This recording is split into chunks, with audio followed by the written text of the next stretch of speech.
about the English workshop of Androcles and the Lion. The English workshop of 1.2 Androcles and the Lion. Let's see the workshop.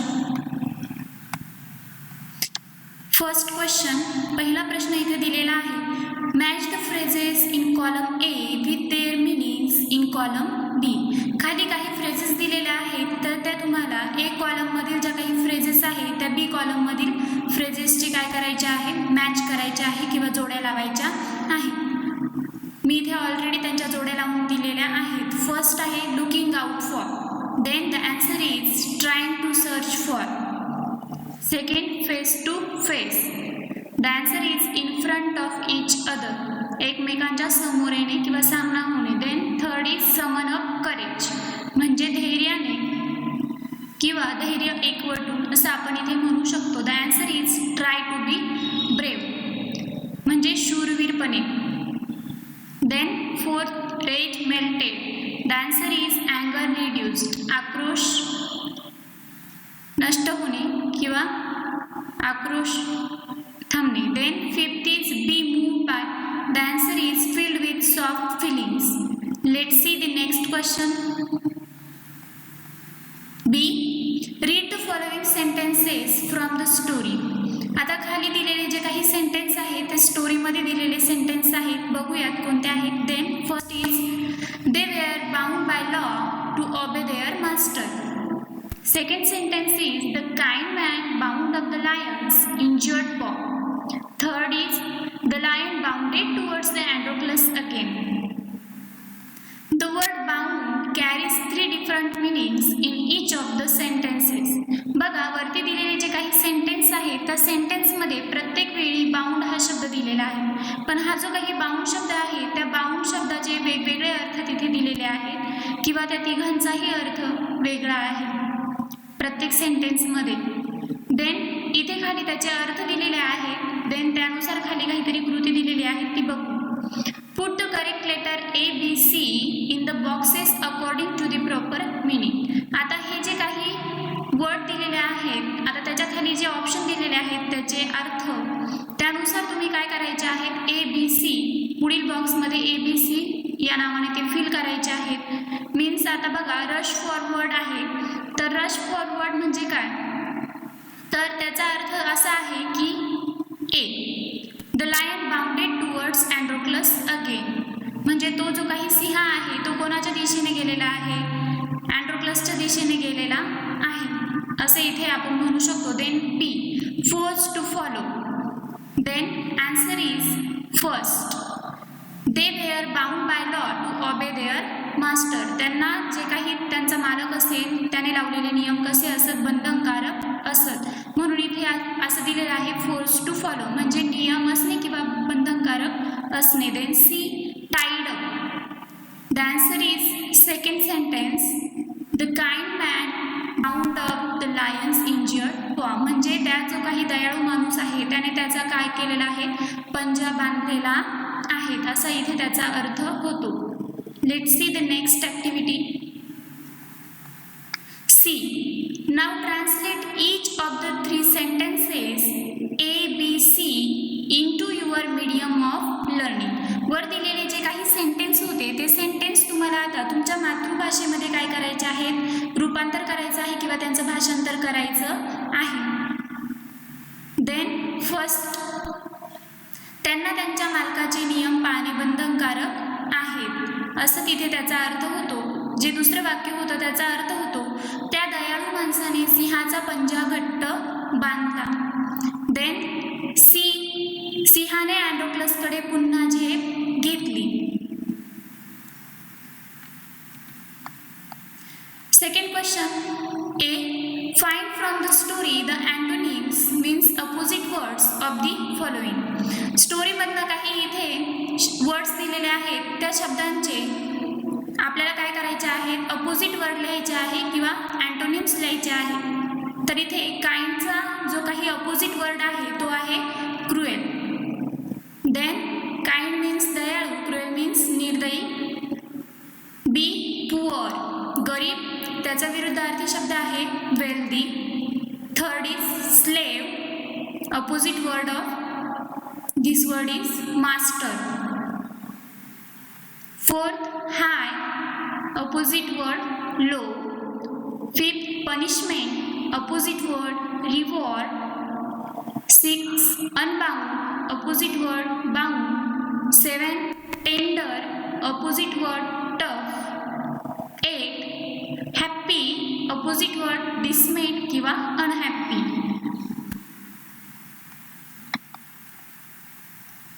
B, find from the story 5 words that describe the sounds made by the lion. आता ती जी काही Androcles and the lion ही story आहे किंवा ती गोष्ट आहे, त्या गोष्टीमध्ये त्या सिंहाच्या आवाजाचं वर्णन करणारे काही शब्द आलेले आहेत. तर ते शब्द इथे काय करायचे आहेत, तुम्हाला 5 शब्द लिहायचे आहेत. मग आता ऑलरेडी इथे मी त्याचा आन्सर लिहिलेला आहे. फर्स्ट आहे मोन, मीन्स तुम्हाला माहीत आहे कन्ने. Second Whymper. Then third is bounding, fourth is roaring, fifth is purr, गुरगुरणे. roaring means मोठ्याने गर्जना करणे वगैरे. Third, write the reactions that follow each of the actions given below. खाली दिलेल्या ज्या काही क्रिया आहेत त्या क्रियांनुसार पुढे काय घडले किंवा त्यानंतर कोणती ॲक्शन घडली ते तुम्हाला काय करायचं आहे, इथे लिहायचं आहे. First, Androclus did not like his cruel master, so आता अँड्रोक्लसला त्याचा जो काही मालक होता तो आवडत नव्हता. मग त्याच्यानंतर काय झालं, सो म्हणून त्याने काय केलं, he felt death was better than serving such a master and he escaped from the clutches of his cruel master. म्हणून त्याला असं वाटायचं की अशा मालकाची सेवा करण्यापेक्षा मेलेलं किंवा मृत्यू पत्करलेला कधीही चांगलं, म्हणून तो त्याच्या तावडीतून काय झाला, पळून गेला. बी, द लायन लुक ॲट अँड्रोक्लस पिटियसली. तो जो काही सिंह होता तो त्या अँड्रोक्लसकडे एकदम केविलवाणेपणे बघत होता. म्हणून सो म्हणजेच म्हणून Androclus paused and then he moved very cautiously towards the lion and saw that the lion's paw was wounded, sore and swollen.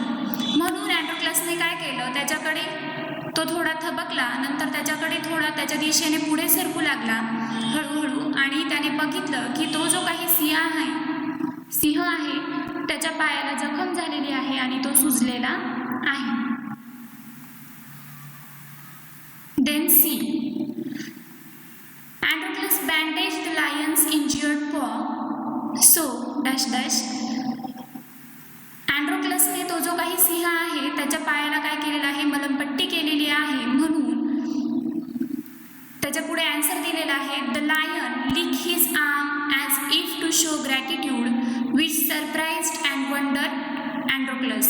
म्हणून तो जो काही सिंह होता, सिंहाने काय केलं, त्याचे जे काही हात होते ते हात एक करुणाजनक किंवा त्याचे आभार प्रदर्शन करण्यासाठी त्याने त्याचे हात काय केले, तिथे चाटले. Then D, a hungry ferocious lion was released into the arena, so आता इथे याचा अर्थ असा आहे की हा जो काही भुकेला असा खूप दिवसांपासून उपाशी ठेवण्यात आलेला जो काही सिंह आहे त्या सिंहाला तिथनं काय करण्यात आलेलं आहे, त्या सिंहाला तिथनं मुक्त करण्यात आलेला आहे. त्यानंतर काय घडले, सो म्हणून काय घडले, Androclus was filled with fear but he was not afraid. Androclus पूर्णपणे घाबरलेला होता पण त्याने अजिबातही ती भीती दर्शवली नाही. E, the lion reached Androclus and the answer is then it moved slowly forward.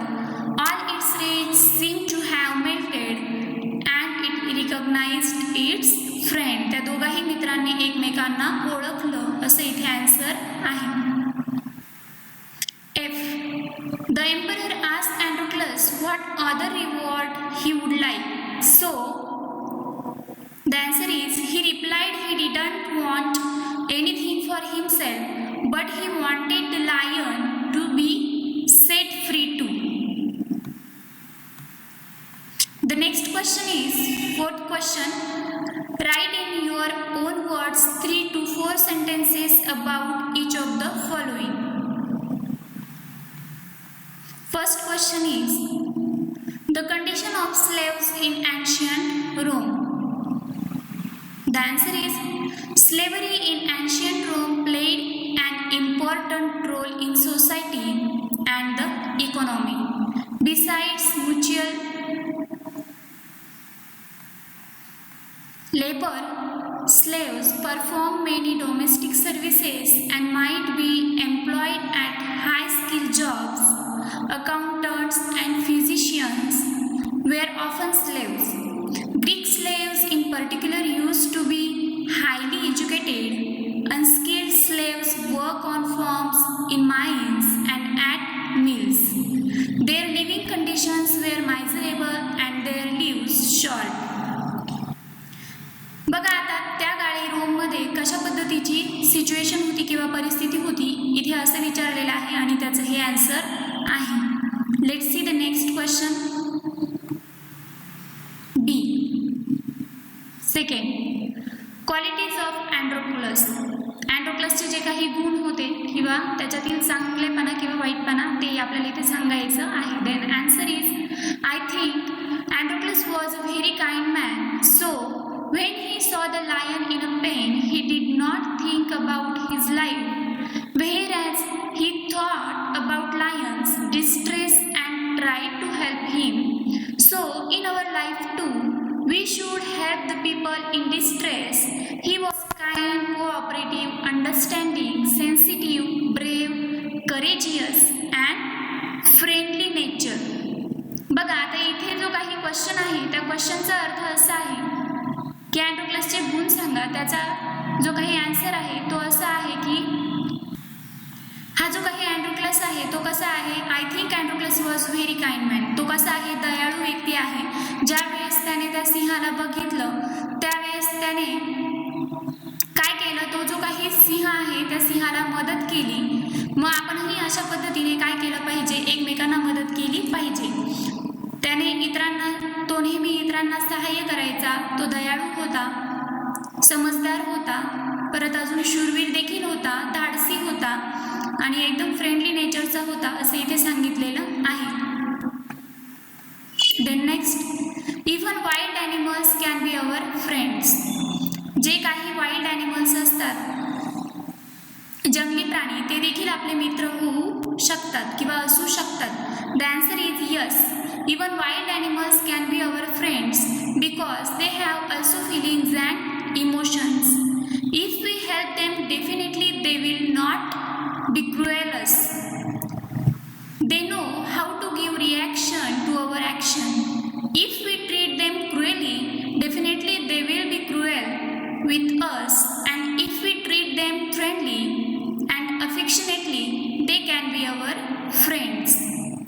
मग आता इथे हे सांगितलेलं आहे की आपण जर त्यांना एकदम आपले फ्रेंड मानू किंवा आपण त्यांना मदत केली तर तेही आपल्याला काय करतील, फ्रेंड मानतील. ते अजिबातही आपल्याला काही हार्मफुल असेल असं वर्तन करणार नाही.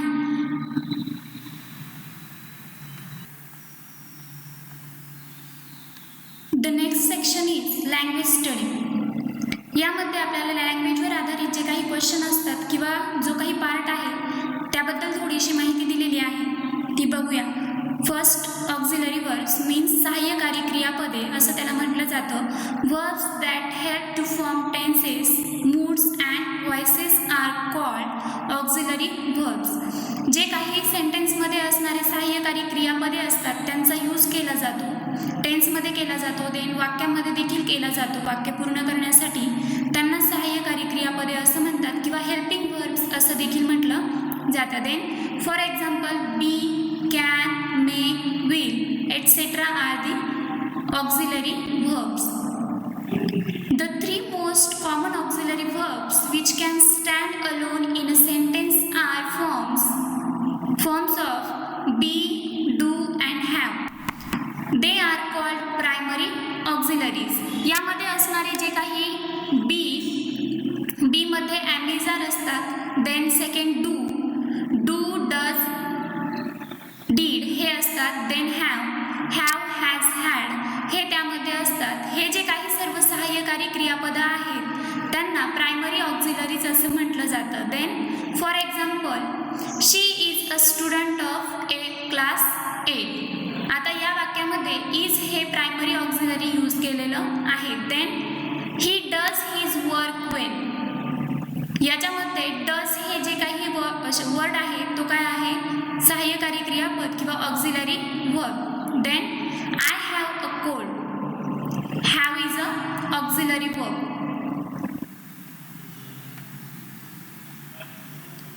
फॉर्म्स ऑफ बीचे फॉर्म असणारे जे काही वर्ड्स आहेत किंवा त्यामध्ये असणारे जे काही सहाय्यकारी क्रियापदे आहेत ती कोणती आहेत ती बघूया. Am, is, are, was, were, will, शाल.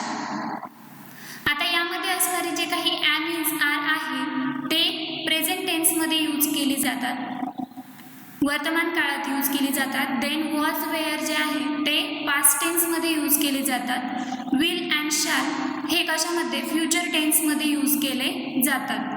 Then form of do, does, did. आता यामध्ये डू आणि डज जे आहेत ते प्रेझेंट टेन्समध्ये यूज केले जातात आणि डीड जो आहे तो पास्ट टेन्समध्ये यूज केला जातो. Forms of have, has, had हे यामध्ये यूज केले जातात. Then there are other auxiliary verbs which do not stand alone in a sentence.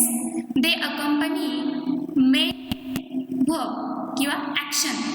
These are called modal auxiliary verbs.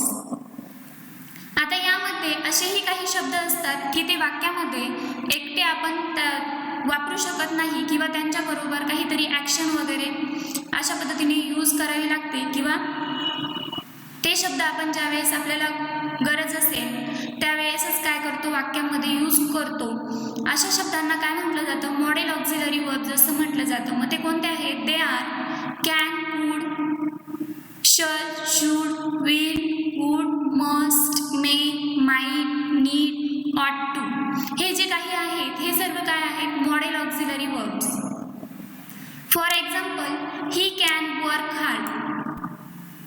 यामध्ये कॅन हे काय आहे, मॉडेल ऑक्झिलरी वर्ब आहे. Then he will work hard. Will हे काय आहे, ऑक्झिलरी वर्ब आहे, modal auxiliary verb. He must work hard. In this sentence, must is a auxiliary verb, but model auxiliary verb. Underline the auxiliary verbs in the following sentences. खाली असणारे जे काही वाक्य आहेत त्यामध्ये आपल्याला जे काही ऑक्झिलरी वर्ब्स आहेत त्यांच्या खाली अंडरलाईन करायच्या आहेत. Then first sentence is we have a holiday tomorrow. यामध्ये जो काही हॅव आहे हे काय आहे, ऑक्झिलरी वर्ब आहे, प्रायमरी ऑक्झिलरी. तर ती इथे यूज केलेली आहे म्हणून हॅव खाली अंडरलाईन केलेलं आहे. Then Reena is injured badly. Is a primary auxiliary verb. Then third, you must wear clean clothes. Must is a modal auxiliary. Fourth, she should talk politely. Should is a modal auxiliary. Fifth, they did not help me. Did is a primary auxiliary. Sixth, a big thorn had pierced the lion's toes. Had is a primary auxiliaries. अशा पद्धतीने आपण जे काही auxiliary verb असतात ते primary auxiliary आणि model auxiliary अशा दोन पार्टमध्ये काय करू शकतो, डिवाइड करू शकतो. आणि प्रायमरी ऑक्झिलरीमध्ये बी, डू आणि हॅव या पद्धतीचे 3 पार्टमध्ये आपण त्यांना काय केलेलं आहे, त्यांचं वर्णन केलेलं आहे किंवा ते विभागलेले आहेत. देन मॉडेल ऑक्झिलरीज पण आपण बघितल्या की कोणत्या असतात. Then next sentence, the lion was caged. Was is a primary auxiliary. 8, Androcles did not like his master. Did is a primary auxiliary. 9, they could not leave him. Could is a model auxiliary. 10, he would no longer be a slave. Would is a model auxiliary. 11, the slaves were forced to work. Where is a primary auxiliary. Then 12, we should show kindness to animals. Should is a model auxiliary. या पद्धतीने आपण सर्व English workshop बघितला. त्यामध्ये असणारे जे काही language study हा जो सेक्शन आहे तोही बघितला. थँक्यू.